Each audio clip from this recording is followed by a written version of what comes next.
sir परसों आए थे रात को जो शरीर साहब भी आए उन्होंने बेटे की शादी थोड़ा करना उन्होंने अज या कल पहली बार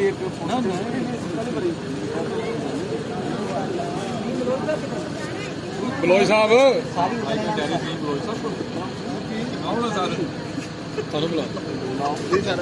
हाँ बड़ा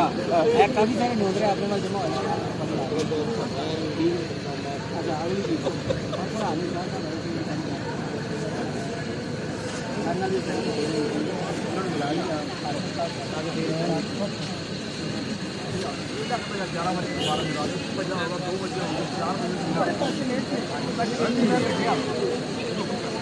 पापा जी